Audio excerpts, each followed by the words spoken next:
और इधर उत्तर प्रदेश की पीलीभीत लोकसभा सीट से उम्मीदवार जितिन प्रसाद का बड़ा बयान सामने आया है। इंडिया अलायंस के मैनिफेस्टो पर मुस्लिम लीग की छाप है, ये उन्होंने कहा है। जितिन प्रसाद ने यह भी कहा है कि देश की जनता से दूर हो चुकी है कांग्रेस। साथ साथ उन्होंने एक और बड़ी बात की कि सीए से पीलीभीत में बंगाली समाज को फायदा मिलेगा। ये बड़ी बातें कही हैं। विपक्ष के मैनिफेस्टो पर मुस्लिम लीग की छाप है, यानी जो मैनिफेस्टो है कांग्रेस का, उसको लेकर सवाल उठा ले। देश की जनता से दूर हो चुकी है कांग्रेस पार्टी। खुद कांग्रेस में थे, बीजेपी ज्वाइन की, अब कैंडिडेट हैं पीलीभीत से। तो ये बड़ी बातें उन्होंने कही हैं। पीलीभीत से उम्मीदवार हैं जितिन प्रसाद। बड़ा बयान उन्होंने दिया। उन्होंने कहा कि सीए से पीलीभीत में बंगाली समाज को फायदा मिलेगा। मेरे साथ जितिन प्रसाद जी मौजूद हैं, वो पीलीभीत से प्रत्याशी हैं अब की बार भाजपा के।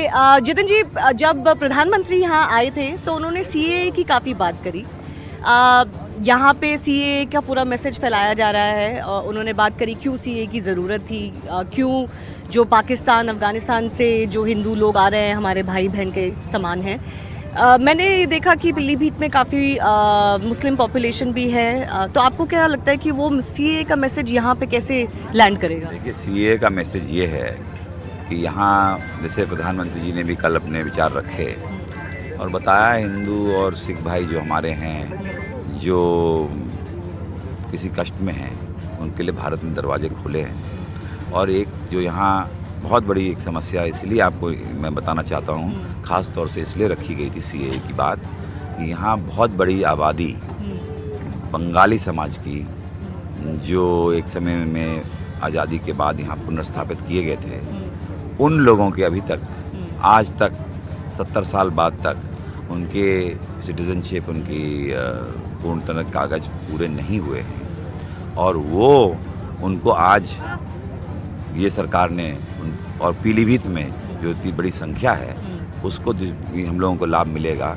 जो मोदी सरकार ने सिटीजन अमेंडमेंट एक्ट लाए हैं, उसके तहत यहाँ बहुत बड़ी आबादी होगी जो उसका लाभ उठाएगी, उनको अधिकार मिलेंगे और आने वाले समय में उनका पूरी तरीके से भारत में समायोजन हो जाएगा। बट जो ऑपोजिशन है, समाजवादी पार्टी है एक्सेट्रा, इंडिया अलायंस की जो पार्टीज़ हैं, वो बहुत अपोज कर रही हैं आज भी सीए को। आपने कांग्रेस का मैनिफेस्टो भी देखा होगा, उन्होंने बात करी है कि सीए टाइप 370 की बात करते हैं प्रधानमंत्री, और आप 370 हो, सीए हो, ऐसे लेजिस्लेशन को वापस लिया जाए।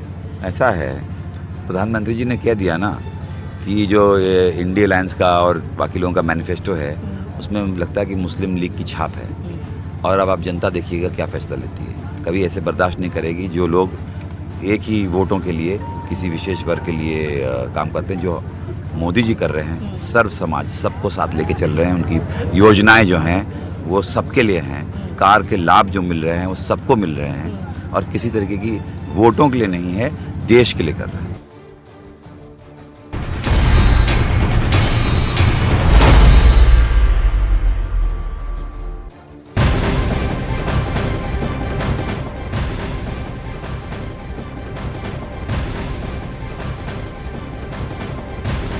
और मॉर्निंग प्राइम में बड़ी खबर, बंगाल में बीजेपी नेता शुवेंदु अधिकारी ने तृणमूल कांग्रेस विधायक हमीदुल रहमान का एक video social media platform x पर जारी किया है। इसमें टीएमसी विधायक हमीदुल रहमान लोगों को धमकाते दिखाई दे रहे हैं। इस वीडियो में हमीदुल रहमान लोगों से यह कह रहे हैं कि चुनाव खत्म होने के बाद केंद्रीय बल यहां से चला जाएगा, उसके बाद उनकी पुलिस के साथ लोगों को रहना होगा, इसलिए वो अपना वोट बर्बाद मत करें। धमकी देने का अंदाज। अब बंगाल बीजेपी ने इस वीडियो के आधार पर इलेक्शन कमीशन से हमीदुल रहमान के खिलाफ कार्रवाई की मांग कर दी है। उत्तर दिनाजपुर के चोपड़ा से हमीदुल रहमान एमएलए हैं और 2022 में विधानसभा चुनाव के दौरान भी इनके विवादास्पद बयानों ने खूब तूल पकड़ा था। अब एक बार फिर धमकाने के अंदाज में उनका यह बयान आया। जरा सुनिए क्या कहा है उन्होंने लोगों से।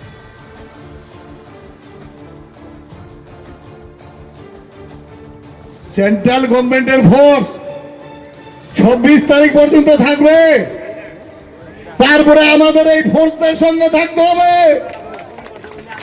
মূল্যবান ভোটগুলো নষ্ট করবেন না, বাদরামি করবেন না।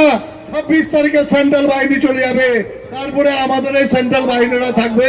তখন অভিযোগ করবেন না যে আমার কি হলো, আমার এটা হলো।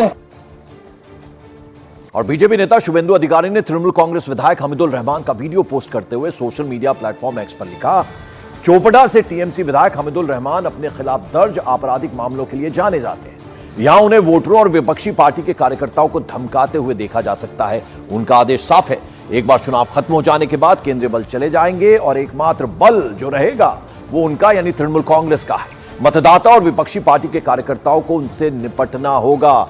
मैं चुनाव आयोग से चोपड़ा से टीएमसी विधायक हमीदुल रहमान के धमकी भरे वीडियो पर संज्ञान लेने का आग्रह करना चाहूंगा, जो स्पष्ट रूप से मतदाताओं को डराने की कोशिश कर रहे हैं। शुभेंदु अधिकारी ने यह एक्सपोज किया है।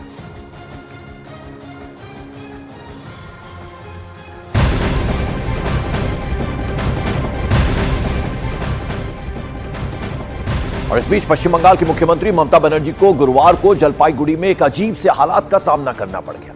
ममता बनर्जी के काफिले के सामने जय श्री राम के नारे लग गए।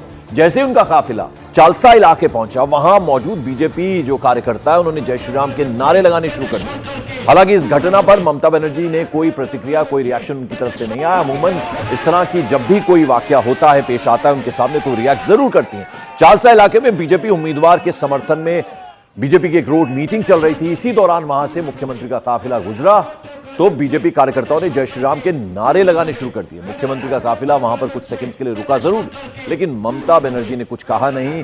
बिना कुछ कहे वो वहां से आगे बढ़ गई। किसी तरह का कोई रिएक्शन, कोई प्रतिक्रिया उनकी तरफ से नहीं आई। लेकिन ये तस्वीरें आप देख रहे हैं जलपाईगुड़ी, पश्चिम बंगाल, यहां से उनका काफिला गुजर रहा था कि अचानक वहां जय श्री राम के नारे बीजेपी कार्यकर्ताओं ने लगाने शुरू कर दिए।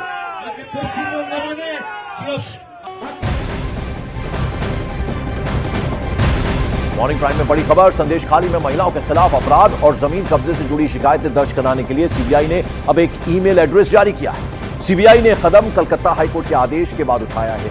सीबीआई का यह दावा है कि ईमेल एड्रेस यानी संदेश खाली @cbi.gov.in संदेश खाली के पीड़ितों को शिकायत दर्ज कराने के लिए एक प्लेटफॉर्म के रूप में, एक मंच के रूप में काम करेगा। कलकत्ता हाईकोर्ट ने 10 अप्रैल को संदेश खाली में महिलाओं के यौन उत्पीड़न और जमीन पर कब्जे के मामले की जांच सीबीआई को सौंप दी थी। तो लिहाजा अब सीबीआई ने ये एक ईमेल एड्रेस जो है वो जारी किया है, एक प्लेटफॉर्म, एक तरह का मंच जो है वो दिया है संदेश खाली के लोगों के लिए, संदेश खाली @cbi.gov.in।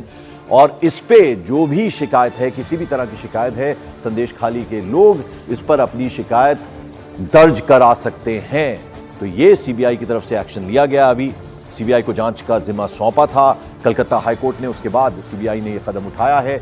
यानी अगर अब किसी भी तरह की कोई शिकायत है, किसी के साथ बुरा व्यवहार वहां पर हो रहा है, वो महिला हो, पुरुष हो या कोई भी हो, वो जाकर इस एड्रेस पर, ये ईमेल एड्रेस जो है सीबीआई की तरफ से जो जारी किया गया है, उस पर अपनी शिकायत दर्ज करा सकता है।